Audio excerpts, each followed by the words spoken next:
एकादशी पर भगवान विष्णु निद्रा से जाग जाते हैं। मांगलिक कार्यक्रम शुरू हो जाते हैं, शहनाई बजने लगती है। पौराणिक कथाओं के अनुसार देवशयनी एकादशी से देव प्रबोधनी एकादशी का भगवान विष्णु क्षीर सागर में विश्राम करते हैं। देव प्रबोधनी एकादशी के अवसर पर लोगों ने अपने घरों की सफाई करके आकर्षक रंगोली बनाकर भगवान शालीग्राम का तुलसी मां के साथ परंपरागत ढंग से विवाह कराया। इसी क्रम में देरी रोड स्थित शिव कॉलोनी छतरपुर के कत्कारियों ने शालीग्राम तुलसी विवाह संपन्न कराया। देखिए हमारे संवाददाता विनोद गुप्ता की एक खास रिपोर्ट। आज देव उठनी एकादशी का व्रत है।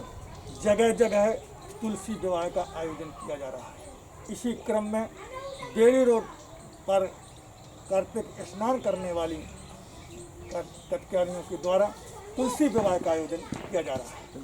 तो आइए हम इनकी ही जवानी जानते हैं, इस कार्यक्रम की पूरी कहानी। आज क्या करते हैं? आज देवशयनी एकादशी है, तो तुलसी जी का विवाह भगवान जी के साथ ये कार्तिक का व्रत किस प्रकार से किया जाता है और कितना समय इसमें लगता है, कितने दिन तक चलता है? एक माह तक चलता है और सुबह से 4 से और 8 बजे तक समाप्त हो जाता है। क्योंकि कार्तिक महीने में जल में देवता निवास करते हैं विष्णु भगवान, इसलिए हम लोग सुबह 4 बजे आके जल में स्नान करते हैं। फिर यहीं जल के पास अपने भगवान जी को बनाते हैं, वहीं पर पूजन करते हैं एक माह तक। और देवउठनी के दिन हमारे भगवान जी उठते हैं, जगते हैं, फिर उनका उत्साह के साथ विवाह होता है। इस विवाह में क्या क्या रस्में की जाएंगी? इस विवाह में सब रस्में होती हैं, जैसे शादी है, जैसे दूल्हा निकासी होता है और पढ़ाई है, चढ़ता है और भी होती है, विदाई भी होती है, तुलसी माता की विदाई भी होती है। इस कार्यक्रम के करने से क्या फल मिलता है? इसके करने से फल मिलता है, अनंत फल मिलता है। हम लोग पूरे माह कुछ खाते नहीं हैं, सिर्फ फराहर करते हैं और ऐसे ही थोड़े नमक वमक नहीं खाते हैं, ऐसे पूरे महीने रहते हैं और हम लोग इस महीने में हमको अनंत फल मिलता है। कार्तिक मास एकादशी के दिन, आज के दिन हम लोगों को अनंत फल मिलता है। कल हम लोग निर्जला रहते हैं, आज हम लोग तुलसी विवाह करते हैं।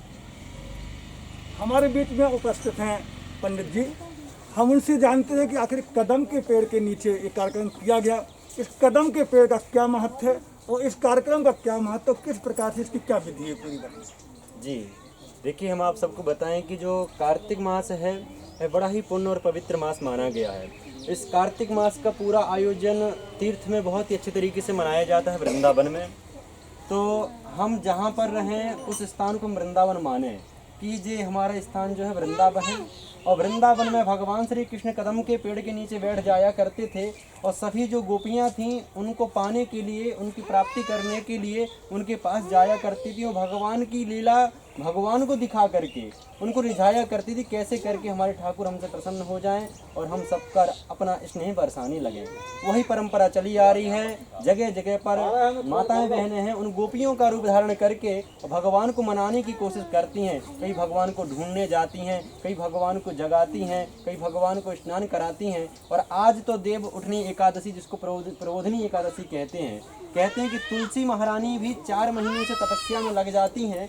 जब भगवान हमारे नारायण कहते हैं कि देवशयनी एकादशी, जो देवशयनी एकादशी होती है उस दिन भगवान शयन में चले जाते हैं, जल में शयन करते हैं और उसी दिन से तुलसी अपनी तपस्या में लग जाती है कि भगवान हमें आपको पाना है, आप हमें प्राप्त हो, ऐसे मन में कामना रखती हैं और तपस्या करती हैं। और उन्हीं सब का स्वरूप धारण करके है माताएं बहनें भी गोपियां बन करके तुलसी के रूप में भगवान नारायण की प्राप्ति के लिए कार्तिक मास का बड़ी ही सुंदर तरीके से व्रत करती हैं। नाना प्रकार की उनके जो नियम हैं उनको पालन करती हैं और प्रबोधनी एकादशी में भगवान का तुलसी के साथ विवाह करती हैं। और आगे अभी कार्तिक पूर्णिमा आएंगी, उसमें बढ़िया तरीके से भगवान का पूजन अर्चन करके भगवान हमें प्राप्त हों ऐसी कामना करके सभी लोग अर्चन करते हैं और भगवान सबकी मनोकामना सिद्ध करते हैं, इसमें कोई संशय नहीं।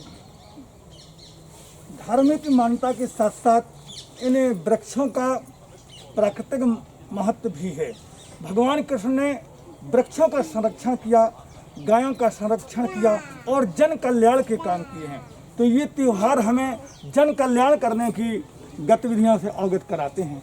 हमारे बीच में हैं ताम्रकार जी, हम ही जानते हैं कि पर्यावरण के लिए इन तुलसी का और इस कदम के पेड़ का क्या महत्व है? तुलसी हिंदुस्तान के अंदर सबसे अच्छा ऑक्सीजन का एक माध्यम है। तुलसी के पौधे का अपने वैदिक काल से ही अपने हिंदू धर्म में उसको जोड़ के और उसके महत्व को बढ़ाने की धर्म के द्वारा इसकी व्यवस्था की गई है। और इस पौधे से जितनी ऑक्सीजन धरती पर प्राप्त होती है उतनी ऑक्सीजन और अन्य किसी पौधे से नहीं प्राप्त होती। उसके अलावा इसकी पत्ती, इसकी लकड़ी, इसकी जड़ तक स्वास्थ्य के लिए, दवाओं के लिए काम में आने वाला ये पौधा है। और इसीलिए वैदिक काल से इस पौधे को हिंदू धर्म से जोड़ के रखा गया है। हर घर में इसको लगाने का महत्व इसीलिए बनाया गया है कि स्वास्थ्य के हिसाब से इससे अच्छा पौधा धरती पे दूसरा कोई नहीं है।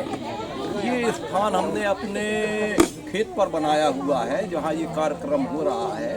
और हम खेती भी कोई भी केमिकल खाद से नहीं करवाते हैं। जो सब्जियां भी लगाते हैं अपने या दूसरों के लिए, उसमें भी हम अपनी देसी खाद का उपयोग करते हुए एक छोटा सा गार्डन तुलसी का भी हम बना रहे हैं, जिसका स्टार्टिंग हमने बनाने का कर दिया है। आगे हमारा प्लान है कि एक छोटा सा कंपाउंड ऐसा बनाया गया है, उसमें चारों तरफ तुलसी के पौधे हों, उसके बीच में बैठने की व्यवस्था की जाए। वो स्वास्थ्य के हिसाब से बहुत अच्छा है। इसके रहने तुलसी के पौधे से ना तो कोई कीटाणु आते हैं, ना किसी भी तरह का बीमारी वाला कोई भी कीटाणु उस एरिया के अंदर नहीं रह सकता। इसलिए हमने इस कार्यक्रम को महत्व देते हुए इनको सहयोग कर रहे हैं महिलाओं को। ये हमारे क्षेत्र की महिलाएं हैं, इनका जितना हमसे सहयोग बनता है वो हम करते हैं। और इसी भावना से हम इन लोगों से जुड़े हुए हैं, क्योंकि तुलसी से अच्छी कोई भी पौधा इस धरती पे आज तक हुआ ही नहीं है। देखिए, इन कार्यक्रमों का जहाँ धार्मिक महत्व है वहीं इसका प्राकृतिक महत्व है। आज इस कार्यक्रम में हम ये देख रहे हैं बच्चे, बुजुर्ग, महिलाएं, सभी प्रकार के लोगों में भारी उत्साह देखा जा रहा है। इस प्रकार के कार्यक्रम, इस प्रकार के आयोजन हमेशा होते रहने चाहिए। साथ ही ये भी ध्यान रखें कि मास्क लगाएं, सोशल डिस्टेंसिंग का पालन करें। मास्क हमें इसलिए नहीं लगाना है कि पुलिस की कार्रवाई से बचना है, हमें मास्क इसलिए लगाना है कि देश और प्रदेश को कोरोना से बचाना है। वॉइस ऑफ राइट के लिए छतरपुर से विनोद गुप्ता बोल। वॉइस ऑफ राइट्स के लिए जबलपुर से सुकल सिंह सरोदे की रिपोर्ट।